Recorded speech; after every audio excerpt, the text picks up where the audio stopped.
दोस्तों, जरा सांस थाम लीजिए, क्योंकि आज हम आपको ले चलने वाले हैं भारत के एक ऐसे अद्भुत और रहस्यों से भरे धरोहर स्थल की यात्रा पर, जिसकी दीवारों में इतिहास नहीं, बल्कि बलिदान और विज्ञान की गूंज छिपी है। हम बात कर रहे हैं ओडिशा के पुरी जिले में चंद्रभागा नदी के शांत तट पर बसे कोणार्क सूर्य मंदिर की। यह कोई साधारण मंदिर नहीं है। कहा जाता है कि यह दिव्य स्थल लगभग एक सदी से भी अधिक समय से पूजा पाठ से वंचित है। लेकिन सवाल यह है, आखिर ऐसा क्या हुआ कि एक भव्य और शक्तिशाली मंदिर को यूं ही बंद कर देना पड़ा? क्या यह केवल संयोग था, या इसके पीछे कोई ऐसा रहस्य है जिसे जानकर रोंगटे खड़े हो जाएं? कोणार्क मंदिर अपने भीतर कई अनकहे राज समेटे हुए हैं, लेकिन सबसे चौंकाने वाली बात जुड़ी है यहां स्थापित भगवान सूर्य की प्रतिमा से। मान्यताओं के अनुसार यह मूर्ति जमीन पर टिकी नहीं थी, बल्कि हवा में स्थिर रहती थी। कुछ लोग इसे ईश्वरीय चमत्कार मानते हैं, लेकिन कई विद्वान इसे प्राचीन वैज्ञानिक ज्ञान का अद्भुत उदाहरण बताते हैं।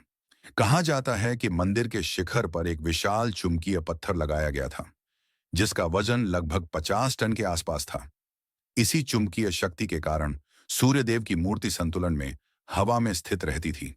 लेकिन अब सबसे बड़ा सवाल यही है, इतना शक्तिशाली चुंबक अचानक गायब कैसे हो गया? क्या इसे हटाया गया, या फिर समय की परतों में यह रहस्य कहीं खो गया? अगर आप मंदिर के बाहरी ढांचे पर ध्यान दें, तो वहां आपको विशाल पत्थर से बने 7 पहिए दिखाई देंगे। ये पहिए केवल सजावट नहीं है, बल्कि इन्हें एक प्राचीन खगोलीय घड़ी माना जाता है। आश्चर्य की बात यह है कि सूर्य की छाया के आधार पर ये पहिए आज भी समय का सटीक अनुमान दे सकते हैं। अब जरा सोचिए, जिस दौर में न आधुनिक मशीनें थीं, न गणनात्मक उपकरण, उस समय इतना सटीक और जटिल निर्माण आखिर किसने और कैसे किया? कोणार्क सूर्य मंदिर से जुड़ी एक कथा ऐसी भी है, जो त्याग और आत्म बलिदान की मिसाल बन चुकी है। इस कहानी का केंद्र है एक 12 वर्ष का बालक, धर्मपद। कहा जाता है कि मंदिर निर्माण के अंतिम चरण में, जब शिखर को स्थापित करने में असफलता मिल रही थी, तब धर्मपद ने अपनी बुद्धि और ज्ञान से समाधान निकाला। लेकिन इस सफलता की कीमत बेहद भारी थी। लोक कथाओं के अनुसार रहस्य को बाहर जाने से रोकने और श्रमिकों की प्रतिष्ठा बचाने के लिए धर्मपद ने मंदिर के शिखर से छलांग लगाकर अपने प्राण त्याग दिए। एक बालक का ऐसा बलिदान, जिसने इस मंदिर को अमर बना दिया। दोस्तों, यह कहानी सिर्फ एक मंदिर की नहीं है।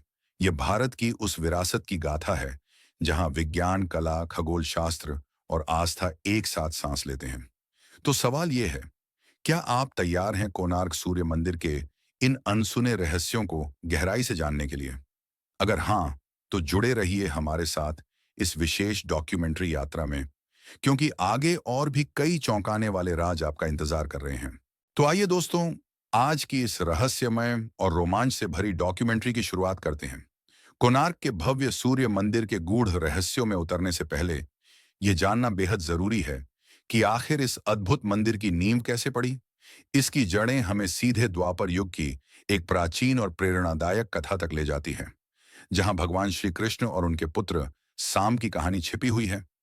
सांब भगवान श्री कृष्ण और माता जाम्बवती के पुत्र थे। वे अपने समय में असाधारण सौंदर्य, तेजस्वी व्यक्तित्व और आकर्षण के लिए जाने जाते थे। लेकिन यही गुण धीरे धीरे उनके भीतर अहंकार का रूप लेने लगे। उन्हें लगने लगा कि उनसे अधिक सुंदर और श्रेष्ठ कोई नहीं है। एक दिन देवर्षि नारद, जो अक्सर लीला और उपदेश के माध्यम से घटनाओं की दिशा बदल देते हैं, सांब के पास पहुंचे। नारद मुनि ने सांब के अभिमान को और हवा देते हुए कहा, तुम्हारा सौंदर्य तो अनुपम है, क्या तुम्हें इसे गोपियों के बीच जाकर प्रदर्शित करने की इच्छा नहीं होती? नारद की बातों में आकर सांब विवेक खो बैठे और मर्यादा की सीमाओं को लांघते हुए गोपियों के बीच जा पहुंचे। जब यह बात भगवान श्री कृष्ण तक पहुंची, तो वे अत्यंत दुखी और क्रोधित हुए। उन्होंने इसे धर्म और मर्यादा का घोर उल्लंघन माना। क्रोधित होकर श्री कृष्ण ने सांब को श्राप दिया, जिस शरीर पर तुम्हें इतना अभिमान है, वही शरीर अब भयंकर कुष्ठ रोग से ग्रसित होगा। श्राप का प्रभाव तुरंत दिखाई दिया। सांप का सुंदर शरीर रोग से ग्रस्त हो गया। जगह जगह घाव, फोड़े और पीड़ा ने उन्हें तोड़ दिया। पीड़ा से व्याकुल होकर सांब अनेक आर्षि मुनियों के पास गए, लेकिन कहीं से समाधान नहीं मिला। अंततः उनकी भेंट महर्षि कटक से हुई। महर्षि ने सांब को बताया कि इस रोग से मुक्ति केवल सूर्य देव की उपासना से ही संभव है। उन्होंने शाम को चंद्रभागा नदी के तट पर स्थित मित्रवन में जाकर 12 वर्षों तक कठोर तप करने की सलाह दी। शाम ने महर्षि की आज्ञा स्वीकार की और चंद्रभागा नदी के किनारे तपस्या आरंभ की। उन्होंने भोजन और जल का त्याग कर दिया और दिन रात केवल सूर्यदेव का ध्यान करते रहे। वर्षों तक उन्होंने अपार कष्ट सहते हुए अपनी आत्मा को साधना में समर्पित कर दिया। शाम की अटूट भक्ति और कठोर तप से अंततः सूर्यदेव प्रसन्न हुए।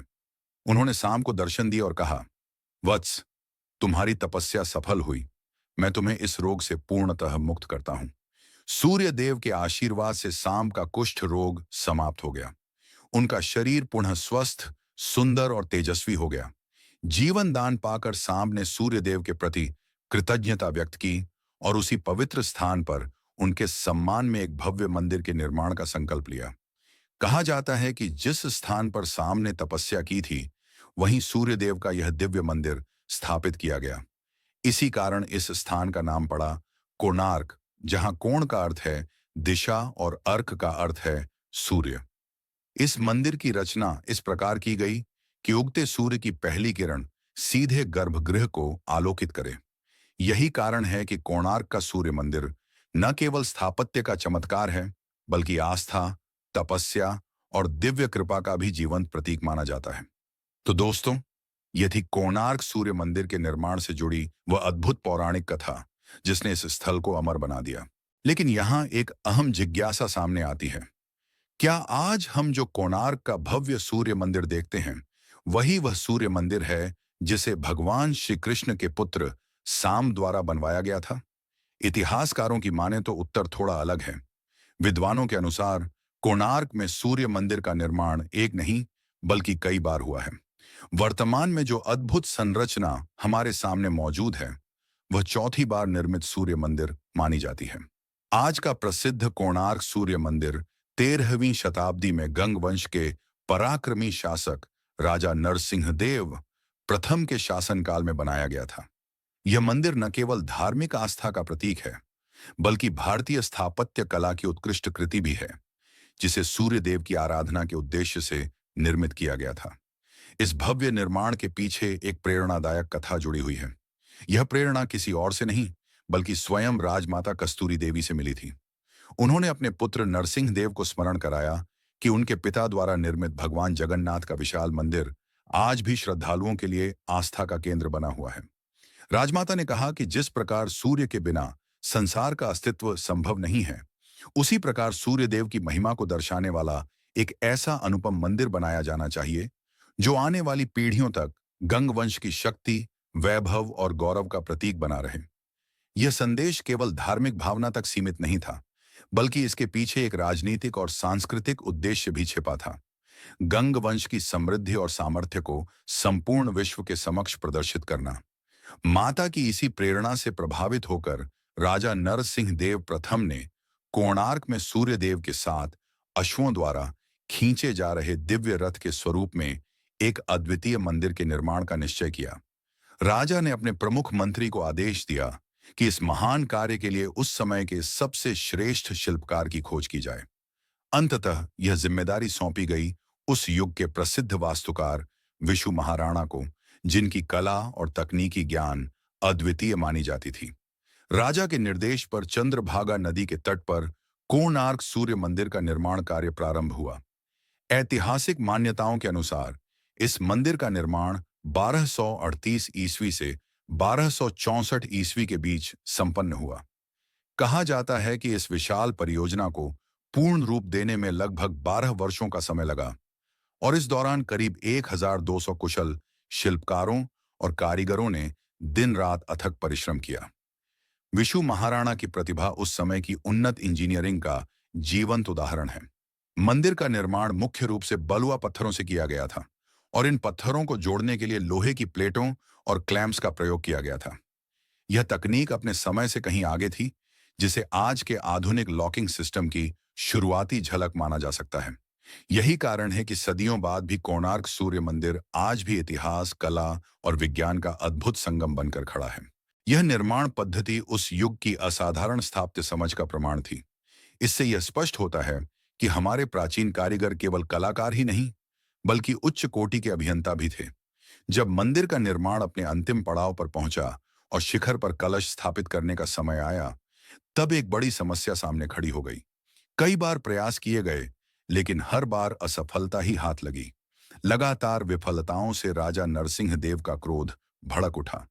उन्होंने कठोर आदेश जारी कर दिया कि यदि अगली सुबह सूरज निकलने से पहले कलश शिखर पर नहीं लगाया गया, तो सभी शिल्पकारों को मृत्यु दंड दिया जाएगा। यह आदेश सुनते ही कार्यस्थल पर भय, चिंता और निराशा का साया छा गया। इस संकट का सबसे बड़ा भार मुख्य वास्तुकार बिशु महाराणा पर आ पड़ा। वे असहाय और चिंतित बैठे थे। तभी एक अनपेक्षित घटना घटी। उनका 12 वर्ष का पुत्र धर्मपद वहां आ पहुंचा। धर्मपद, जिसने जन्म के बाद कभी अपने पिता को नहीं देखा था, अपनी मां की अनुमति लेकर उन्हें खोजते हुए इस निर्माण स्थल तक आया था। जब उसने देखा कि सभी कारीगर भयभीत हैं और उसके पिता गहरे तनाव में हैं, तो उसने साहस के साथ कहा, पिताजी, यदि आप अनुमति दें, तो मैं इस समस्या का समाधान करने का प्रयास कर सकता हूं। अनिच्छा और विवशता के बीच बिशु महाराणा ने अनुमति दे दी। धर्मपद सावधानीपूर्वक मंदिर के शिखर की ओर बढ़ा। अपनी अद्भुत गणना, संतुलन और तकनीकी समझ के सहारे उसने उस कलश को सही स्थान पर स्थापित कर दिया। जो कार्य अनुभवी शिल्पकार वर्षों में नहीं कर सके थे, उसे एक बालक ने कुछ ही समय में पूरा कर दिखाया। लेकिन यह उपलब्धि धर्मपद के लिए आनंद नहीं, बल्कि चिंता का कारण बन गई। उसे भय था कि यदि राजा को पता चला कि यह कार्य एक 12 वर्षीय बालक ने किया है, तो बाकी कारीगरों को अयोग्य मानकर दंडित कर दिया जाएगा। अपने पिता और सैकड़ों शिल्पकारों के प्राण बचाने के लिए उसने एक अत्यंत कठोर निर्णय लिया। धर्मपद ने मंदिर के शिखर से चंद्रभागा नदी में छलांग लगा दी और अपने जीवन का बलिदान दे दिया। अगली सुबह जब राजा ने मंदिर के शीर्ष पर सुशोभित कलश और हवा में झूलती सूर्यदेव की प्रतिमा को देखा, तो वे अत्यंत प्रसन्न हुए। उन्होंने मंदिर की प्राण प्रतिष्ठा के लिए माघ शुक्ल सप्तमी का शुभ दिन निश्चित किया। किंतु प्राण प्रतिष्ठा के पश्चात कुछ विचित्र और रहस्यमय घटनाएं घटने लगी। सबसे पहले मंदिर के शिखर से एक विशाल प्रतिमा नीचे गिर गई। इसके बाद मंदिर के पत्थरों में दरारें दिखने लगीं और कुछ हिस्सों से असामान्य ध्वनियाएं सुनाई देने लगीं। जब राजदरबार को यह झात हुआ कि इस मंदिर के पूर्ण होने के पीछे एक 12 वर्षीय बालक का बलिदान जुड़ा हुआ है, तो इसे अशुभ संकेत माना गया। इसी कारण मंदिर में नियमित पूजा अर्चना को रोकने का निर्णय लिया गया और यह भव्य निर्माण एक रहस्य बनकर इतिहास में दर्ज हो गया। कभी ओडिशा की धरती पर खड़ा यह अद्भुत सूर्य मंदिर समय के साथ वीरानी में खो गया। सदियों तक यह भव्य धरोहर जंगलों और खामोशी के बीच खड़ी रही। लेकिन कोणार्क सूर्य मंदिर से जुड़ा सबसे रहस्यमयी सवाल आज भी लोगों को हैरान करता है। आखिर इसके गर्भगृह के दरवाजे पिछले एक सदी से ज्यादा समय से बंद क्यों हैं? इस रहस्य की जड़ें हमें अंग्रेजी शासन के दौर में ले जाती हैं। बात है वर्ष 1903 की, जब भारत ब्रिटिश हुकूमत के अधीन था। उस समय बंगाल के लेफ्टिनेंट गवर्नर एंड्रयू फ्रेजर ने जब इस ऐतिहासिक मंदिर की हालत देखी, तो उन्हें आशंका हुई कि यह अद्वितीय संरचना कभी भी पूरी तरह धराशायी हो सकती है। मंदिर को गिरने से बचाने के लिए उन्होंने एक असाधारण निर्णय लिया। गर्भगृह के भीतर भारी मात्रा में रेत भरवा दी गई और मंदिर के सभी प्रवेश द्वारों को स्थायी रूप से बंद करा दिया गया। उनका मानना था कि रेत आंतरिक ढांचे को सहारा देगी और मंदिर को लंबे समय तक सुरक्षित रखा जा सकेगा। उस समय सीमित तकनीकी संसाधनों को देखते हुए यह निर्णय व्यावहारिक समझा गया। हालांकि आज इतिहासकार और विशेषज्ञ इस फैसले को लेकर अलग-अलग राय रखते हैं, फिर भी अंग्रेजी दस्तावेजों में इस कदम को मंदिर संरक्षण के प्रयास के रूप में दर्ज किया गया। लेकिन सवाल यहीं खत्म नहीं होता। देश को आजादी मिलने के बाद भी आखिर इतने दशकों तक इस गर्भगृह को खोलने की कोशिश क्यों नहीं की गई? जब आधुनिक तकनीक उपलब्ध थी, तब भी यह रहस्य अंदर क्यों छिपा रहा? इस दिशा में एक महत्वपूर्ण पहल वर्ष 2022 में देखने को मिली, जब भारतीय पुरातत्व सर्वेक्षण ASI ने कोणार्क सूर्य मंदिर के संरक्षण और आंतरिक संरचना के अध्ययन के लिए एक विशेष योजना तैयार की। इस योजना के अंतर्गत गर्भगृह से रेत हटाने और मंदिर के मूल स्वरूप को समझने का कार्य शुरू किया गया। उम्मीद की जा रही है कि आने वाले समय में भारत सरकार इस ऐतिहासिक प्रक्रिया को पूरा करेगी और एक दिन यह गर्भगृह आम श्रद्धालुओं के लिए भी खोला जाएगा। फिलहाल मंदिर में आने वाले लोग केवल इसकी बाहरी भव्यता और अद्वितीय नक्काशी का ही दर्शन कर सकते हैं। कोणार्क सूर्य मंदिर अपनी अद्भुत इंजीनियरिंग और वैज्ञानिक समझ के लिए विश्व भर में प्रसिद्ध है। कहा जाता है कि कभी यहाँ 52 टन का एक विशाल चुंबकीय पत्थर लगाया गया था, जो पूरी संरचना को संतुलन में रखता था। गर्भगृह में स्थापित अष्टधातु की सूर्यदेव की प्रतिमा इस तरह रखी गई थी कि वह हवा में तैरती हुई प्रतीत होती थी। मंदिर के विशाल पत्थर के पहिए केवल सजावट नहीं हैं, बल्कि वे एक सटीक सूर्य घड़ी की तरह काम करते हैं और समय की गणना कर सकते हैं। पूरा मंदिर सूर्य की दैनिक और वार्षिक गति को ध्यान में रखकर बनाया गया था, ताकि सूर्योदय की पहली किरण सीधे गर्भगृह में स्थित प्रतिमा पर पड़े। कोणार्क सूर्य मंदिर सिर्फ एक धार्मिक स्थल नहीं, बल्कि प्राचीन भारत की वैज्ञानिक सोच, वास्तुकला और आध्यात्मिक समझ का जीवंत प्रमाण है, जिसके कई रहस्य आज भी समय की रेत में दबे हुए हैं। कोणार्क का यह भव्य सूर्य मंदिर बलुआ पत्थर और ग्रेनाइट जैसे मजबूत पत्थरों से तैयार किया गया था, जिस कारण यह प्राकृतिक आपदाओं के सामने लंबे समय तक अडिग खड़ा रहा। मान्यताओं के अनुसार मंदिर के शिखर पर एक अत्यंत शक्तिशाली चुंबकीय पत्थर और लोहे की विशेष प्लेटें लगाई गई थीं, जो इसकी संतुलन व्यवस्था को बनाए रखती थीं। कहा जाता है कि यह चुंबक इतना प्रभावशाली था कि समुद्र से गुजरने वाले जहाजों के कंपास तक भ्रमित हो जाते थे। इसी वजह से यूरोपीय, विशेषकर पुर्तगाली नाविकों ने इस मंदिर को ब्लैक पैगोडा का नाम दिया। लोक कथाओं में यह भी बताया जाता है कि बाद में उन्हीं नाविकों ने उस चुंबक को हटवा दिया, जिससे मंदिर की संरचना धीरे धीरे अस्थिर होने लगी। इतिहास के पन्नों में एक और महत्वपूर्ण घटना दर्ज है। वर्ष 1078 के आसपास बंगाल सल्तनत के सेनापति काला पहाड़ ने इस मंदिर पर आक्रमण किया।